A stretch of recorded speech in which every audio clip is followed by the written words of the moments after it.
Praise the Lord. கர்த்தருக்கு மகிமை உண்டாகட்டும். இந்த கால வேளையில் விழுப்புரம் புதிய பெந்தகோஸ்து சபை வழங்குகிறதான தேவ சமாதான நேரம் என்ற நிகழ்ச்சியில் உங்கள் மத்தியில் கர்த்தர் என்னை கொண்டு வந்ததுக்காக நான் கர்த்தருக்கு நன்றி சொல்கிறேன். இந்த நாளின் செய்தியின் தலைப்பு ஒரு பொருத்தனை பண்ணினால். கர்த்தருக்கு ஸ்தோத்திரம்.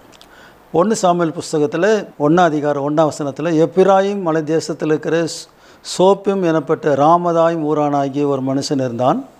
அவனுக்கு எல்கானா என்ற பேர். அவன் எப்ராயிமினாகிய சூப்புக்கு பிறந்த தோகுவின் குமாரனாகிய எலிகோவின் மகனான எரோகாமான். அவனுக்கு 2 மனைவிகள் இருந்தார்கள். ஒருத்தி பேர் அன்னாள், மற்றவள் பேர் பெனினாள். பெனினாளுக்கு பிள்ளைகள் இருந்தார்கள், அன்னாளுக்கோ பிள்ளை இல்லை. கர்த்தருக்கு ஸ்தோத்திரம். இந்த வேலையை நாம் பார்க்கும்போது அந்த 2 மனைவிகள், பெனினாவுக்கு பிள்ளைகள் இருந்தார்கள், அன்னாளுக்கோ பிள்ளை இல்லை. இந்த ஒரு குடும்பத்தில் ஒரு புருஷ மனைவிக்கு குழந்தை இல்லாவிட்டால் அவர்களுக்கு ஏற்படுகிற பிரச்சனைகள், கஷ்டங்கள், அவமானங்கள், நிந்தைகள் சொல்ல முடியாத ஒரு காரியம். கர்த்தருக்கு ஸ்தோத்திரம். சமுதாயத்தில், ஜனங்கள் மத்தியில், உறவினர்கள் மத்தியில் தலை காட்டவே சிரமமாக இருக்குது. இந்த அன்னாளுக்கு பிள்ளை இல்லாது இருந்தது. கர்த்தருக்கு ஸ்தோத்திரம். அன்னாளுக்கு பிள்ளை இல்லாததுனால அவள் மிகவும் கஷ்டப்பட்டாள். கர்த்தருக்கு ஸ்தோத்திரம். ஆனால் வசனம் சொல்கிறது, அன்னாளுடைய கர்ப்பத்தை கர்த்தர் அடைத்திருந்தாள். கர்த்தருக்கு அடைத்திருந்தார். 1 அதிகாரம் 6 வசனம். கர்த்தர் அவள் கர்ப்பத்தை அடைத்தபடினால் சக்களித்து அவள் துக்கப்படும்படியாக அவளை மிகவும் விசனப்படுத்துவாள். கர்த்தருக்கு ஸ்தோத்திரம். இந்த அன்னாளுக்கு ஆண்டவர் கர்ப்பத்தை அடைத்திருந்தபடினால பிள்ளை பெற முடியாதபடி இருந்தது.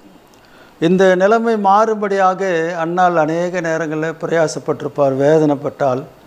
இது அவருடைய சக்களித்து ரொம்ப துக்கப்படுத்துவாள். அவனுடைய வீட்டுக்காரன் அவளை அன்னாளை அநேக நேரங்களில் தேற்றுவாள்.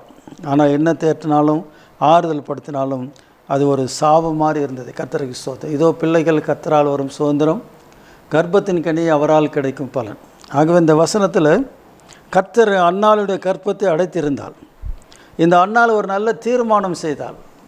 இந்த நிலைமை மாற வேண்டுமானால், என்னுடைய கஷ்டம் மாற வேண்டுமானால், என்னுடைய அவமானம் மாற வேண்டுமானால், என்னுடைய நிந்தை மாற வேண்டுமானால், நான் ஆண்டவருடைய சமூகத்தில் போய் ஒரு பொருத்தனை பண்ணி ஜெபம் பண்ணுவேன்னு சொல்லி தீர்மானித்து, அந்த நாட்களில் அவர்கள் ஆலயத்துக்கு வரும்போது 7 வசனத்தில் அவள் கர்த்தருடைய ஆலயத்துக்கு போகும் சமயத்தில் அவள் வருஷந்தோறும் அந்த பிரகாரமாக செய்வாள். அவளை மனவடிவாக்குவாள். அப்போது அவள் சாப்பிடாமல் அழுது கொண்டிருப்பாள். அடுத்த காரியங்கள் நாம் பார்க்கும்போது 10 வசனம், அவள் போய் மனங்கசந்து மிகவும் அழுது கர்த்தரை நோக்கி விண்ணப்பம் பண்ணினாள்.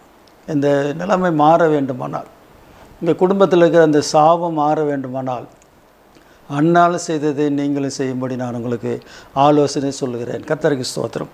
11 வசனத்தில் அன்னாள் செய்த காரியத்தை நாம் பார்க்கிறோம். சேனைகளின் கர்த்தாவே, தேவரே, உம்முடைய அடியாளின் சிறுமையை கண்ணோக்கி பார்த்து உம்முடைய அடியாளை மறவாமல் நினைத்தருளி உமது அடியாளுக்கு ஒரு ஆண் பிள்ளையை கொடுத்தால் அவன் உயிரோடு இருக்கும் நாள் சகல நாளும் நான் அவனை கர்த்தருக்கு ஒப்பு கொடுப்பேன். அவன் தலையின் மேல் சவரகன் கத்தி படுவதில்லை என்று ஒரு பொருத்தனை பண்ணினாள். எனக்கு அன்பானவர்களே, அநேக நேரங்களில் நாம் பொருத்தனைகள் செய்கிறோம். அநேக காரியங்கள் வேறு வழியே இல்லை, இதிலேருந்து நம்ம விடுபட முடியாது. அப்படிப்பட்ட ஒரு சூழ்நிலை வரும்போது நாம் கர்த்தருக்கென்று ஏதாவது ஒரு பொருத்தனை செய்து அந்த காரியத்தை கர்த்தர் செய்வார் என்று சொல்லி நம்பிக்கையோடு இருக்கிறோம். நாம் பொருத்தனை பண்ணுகிற காரியத்தை ஆண்டவர் செய்ய வல்லவராக இருக்கிறார். கர்த்தருக்கு ஸ்தோத்திரம். இந்த 17 வசனத்தில் அன்னாள் இப்படி 11 வசனத்தில் இப்படி ஜெபித்தாள், பொருத்தனை செய்து ஜெபித்தாள். அந்த வசனம் நல்லா அருமையாக சொல்லப்பட்டிருக்கு பாருங்கள். உம்முடைய அடியாளை மறவாமல் நினைந்தருளி உமது அடியாளுக்கு ஒரு ஆண் பிள்ளையை கொடுத்தால் அவன் உயிரோடு இருக்கும் சகல நாளும் நான் அவனை கர்த்தருக்கு ஒப்பு கொடுப்பேன். அவன் தலையின் மேல் சவரகன் கத்தி படுவதில்லை என்று ஒரு பொருத்தனை பண்ணினாள். கர்த்தருக்கு ஸ்தோத்திரம். ஆண் பிள்ளை வேண்டும் என்று கேட்டாள். பெண் பிள்ளை சொல்லவில்லை, ஆண் பிள்ளை வேண்டும். அவன் உயிரோடு இருக்கும் நாளெல்லாம் நான் உமக்கென்று ஒப்பு கொடுக்கிறேன். அவன் தலையின் மேல் சவரகன் கத்தி படுவதில்லை என்று சொல்லி பொருத்தனை பண்ணினாள். இந்த பொருத்தனையை கர்த்தர் கேட்டார். கர்த்தருக்கு மகிமை உண்டாகட்டும். நாம் அநேக காரியங்களில் தீர்க்க முடியாத பிரச்சனைகள் நமக்கு இருக்குமானால், குடும்பத்தில் இருக்குமானால், வாழ்க்கையில் இருக்குமானால், நீங்கள் பொருத்தனை செய்து ஜெபம் பண்ணி பாருங்கள். கர்த்தர் உங்களுக்கு ஒரு விடுதலை தருவார். கர்த்தருக்கு அதில் ஒரு மாற்றி அமைக்கக்கூடிய வல்லமை ஆண்டவருக்கு இருக்குது. கர்த்தருக்கு ஸ்தோத்திரம். முதலாவது ஏலி அவளை தவறாக நினைத்தான். அவள் வெறித்திருக்கிறான்னு சொல்லி அவளை நினைத்தான். ஏன்னு சொன்னால் அவள் இருதயத்தில் பேசினாள், உதடுகள் மாற்றம் அசைந்தது, சத்தம் கேட்கவில்லை. அதனால் ஏலி அவள் வெறித்திருக்கிறார் என்று சொல்லி அந்த ஏலி அன்னாளை திட்டினான். கர்த்தருக்கு ஸ்தோத்திரம். ஆனால் அப்படி ஏழு இடத்துல சொல்லுகிறார், நான் அப்படிப்பட்ட சிறியல்ல, நான் மனக்லேசம் உள்ள சிறி. இந்த பாருங்கள் 15ஆம் வசனத்தில், அதற்கு அன்னாள் பிரயோத்திரமாக அப்படியல்ல, என் ஆண்டவனே, நான் மனக்லேசம் உள்ள சிறி, நான் திராட்சை ரசமாகிலும் மதுவாகிலும் குடிக்கவில்லை, நான் கர்த்தருடைய சன்னதியில் என் இருதயத்தை ஊற்றி விட்டேன். எனக்கு அன்பானவரில் பொருத்தனை செய்து உங்களுடைய இருதயத்தை ஊற்றி நீங்கள் ஜெபம் பண்ணி பாருங்கள். நடக்க முடியாத காரியங்களையும் கர்த்தர் நடத்த வல்லவராக இருக்கிறார். இப்போது அந்த அன்னாளை ஒரு மாதிரியாக பேசின ஏலி ஊழியக்காரன் 17ஆம் வசனத்தில் இப்படி சொல்லுகிறார். அதற்கு ஏலி, சமாதானத்துடனே போ, இஸ்ரவேலின் தேவனிடத்தில் கேட்ட உன் விண்ணப்பத்தின்படி அவர் உனக்கு கட்டளையிடுவாராக என்றான். 18ஆம் வசனம், அப்போது அவள், உம்முடைய அடியாளுக்கு உம்முடைய கண்களிலே தயவு கிடைக்க கடவது என்றால், பின்பு அந்த சிறி புறப்பட்டு போய் போஜனை செய்தால் அப்புறம் அவள் துக்கமுகமாக இருக்கவில்லை. பொருத்தனை செய்து ஜெபம் பண்ணிட்ட பிறகு அன்னாள் துக்கமுகமாக இருக்கவில்லை. ஏன்னு சொன்னால் அவளுக்குள்ள ஒரு விசுவாசம் வந்தது.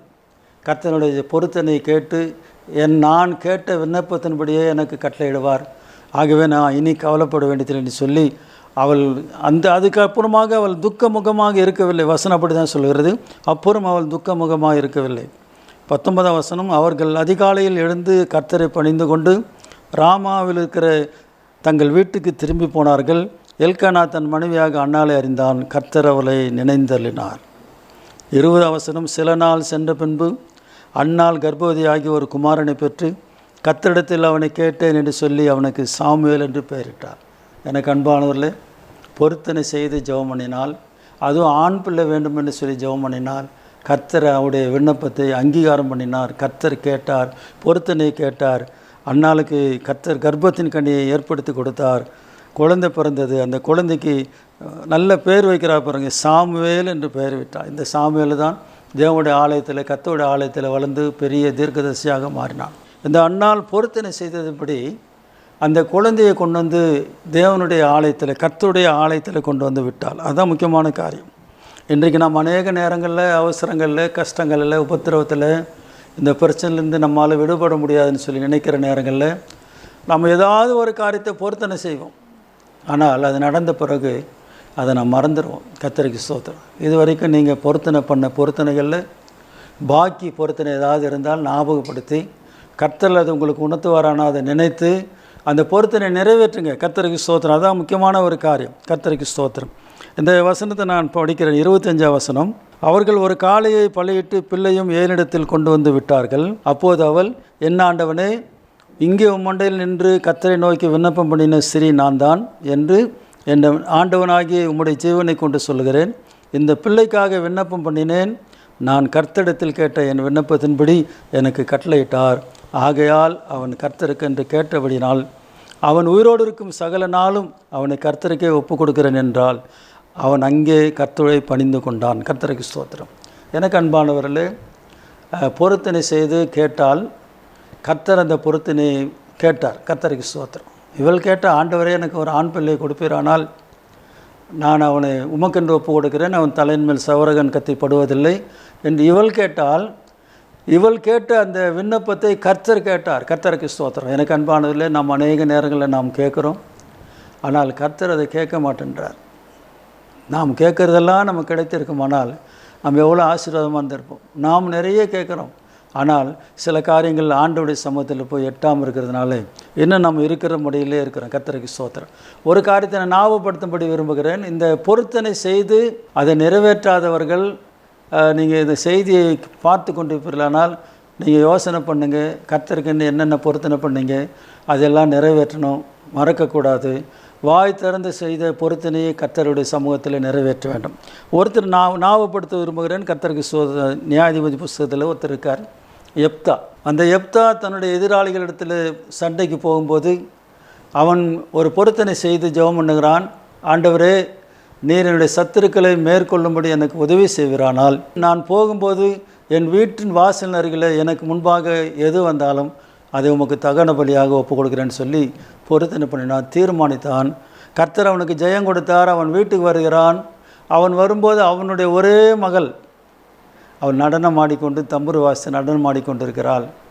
அந்த மகளை பார்த்ததும் எப்தா ரொம்ப வருத்தப்படும். ஐயோ, நான் கர்த்தருடைய சமூகத்தில் வாய் திறந்து சொல்லிவிட்டேனேன்னு சொல்லி வருத்தப்படுகிறான். ஆனால் அவருடைய மகள் சொல்லுகிறார், தகப்பனே நீங்கள் வருத்தப்படாதீங்க, நீங்கள் கர்த்தருக்கு என்ன பொருத்தனை செய்தீங்களோ அதை நீங்கள் நிறைவேற்றுங்க.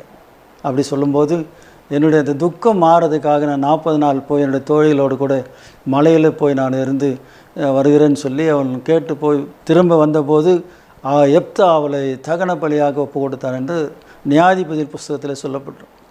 இது காட்டில் நம்ம எந்த பொருத்தனையும் நம்ம பண்ண போகிறதில்லை. கவனிங்க நல்லா, எப்தா பண்ண பொருத்தனை தன்னுடைய மகளை கர்த்தருக்கு பலியாக கொடுத்தான். அதுபோல் ஆபிரகாம் கூட கர்த்தர் சொன்னார், உடைய ஒரே பேரான குமாரன் எனக்கு பலியிடுன்னு சொன்னார். கர்த்தர் சொன்ன வார்த்தைக்கு ஆபிரகாம் கீழ்ப்படிந்து தன்னுடைய ஒரே பேரான குமாரனாகி ஈசாக்கை பலியிடும்படி போனார். கர்த்தர் அங்கே ஈசாக்கை தப்புவித்து அதற்கு பதிலாக ஒரு ஆட்டை அங்கே காண்பித்தார். எனக்கு அன்பானவர்களே, இந்த செய்தியில் நான் சொல்லுகிற காரியம், இதில் உள்ள ரகசியம், அன்னாளுடைய கர்ப்பத்தை கர்த்தர் அடைத்திருந்தார். அந்த கர்ப்பத்தை திறக்க வேண்டும், அது ஆண்டவரால் தான் முடியும். நீங்கள் என்ன வைத்தியம் பண்ணாலும் என்ன பண்ணாலும் பிரயாசப்பட்டாலும் கர்த்தர் இரக்கம் பாராத பட்சத்தில், கர்த்தர் உங்களுக்கு உதவி செய்யாத பட்சத்தில் உங்களுக்கு அதை கிடைக்காது, அதை பெற்றுக்கொள்ள முடியாது.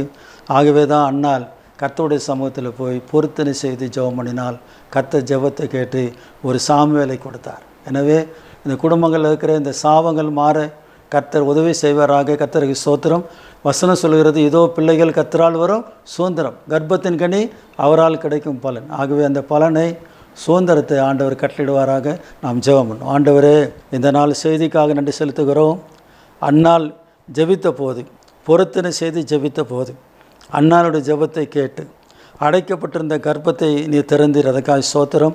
ஆண்டவரே, உம்முடைய மகளுடைய வேண்டுதலை, விண்ணப்பத்தை கேட்டு ஆண்டவரே அவருக்கு இருந்த எல்லா விதமான நிந்தையும் மாறும்படி அருமையான ஒரு ஆண் பிள்ளையை கொடுத்து ஆண்டவரே சாமுவேல் என்று பெயர் வைக்கும்படி உதவி செய்தீர். ஆண்டவரே, அன்னாலும் தான் பண்ண பொருத்தினை நிறைவேற்றும்படி அந்த சாமுவேலை உம்முடைய ஆலயத்தில் கொண்டு வந்து விட்டான். அந்த சாமுவேல் வளர்ந்து ஒரு பெரிய தீர்க்கதரிசியாக மாறினான். இந்த செய்தியை பார்த்து கொண்டிருக்கிற அருமையான தம்முடைய குடும்பங்களில் பிள்ளை பேர் இல்லாதபடி, கர்த்தருடைய ஆசீர்வாதம் இல்லாதபடி தடை பண்ணுகிற எல்லா தடையின் ஆவிகளை நசரனாகி இயேசுவின் நாமத்தில் நிர்மூலமாக்குறாண்ட. இதோ பிள்ளைகள் கர்த்தரால் வரும், கர்ப்பத்தின் கனி அவரால் கிடைக்கும் சுதந்திரம் என்று சொல்லப்பட்டு அந்த கனிகளை, சுதந்திரத்தை நீர் பாதுகாப்பீரார். ஆசீர்வதித்தரும்படி ஜெபிக்கிறோம். இயேசுவின் நாமத்தில் கேட்கிறோம் பிதாவே, ஆமென். கர்த்தர் உங்களை ஆசீர்வதிப்பாரா. கர்த்தருக்கு ஸ்தோத்திரம்.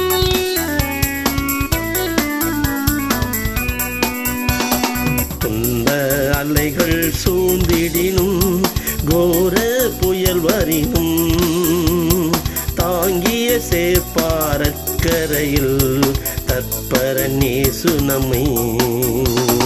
துன்ப அலைகள் சூழ்ந்திடினும், கோர புயல் வரினும், தாங்கிய சேப்பாரக்கரையில் தற்பர நேசு நம்மை. துன்ப அலைகள் சூழ்ந்திடினும்,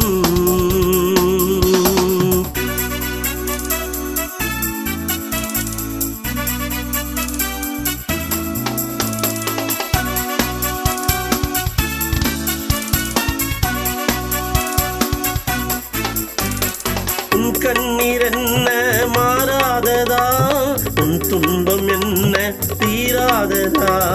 உன் கண்ணீர் என்ன மாறாததா, உன் துன்பம் என்ன தீராததா. வந்திடு நீ இயேசுவிடம், மாற்றிடுவார் உந்தன் கண்ணீர் எல்லாம். வந்திடு நீ இயேசுவிடம், மாற்றிடுவார் உந்தன் கண்ணீர் எல்லாம்.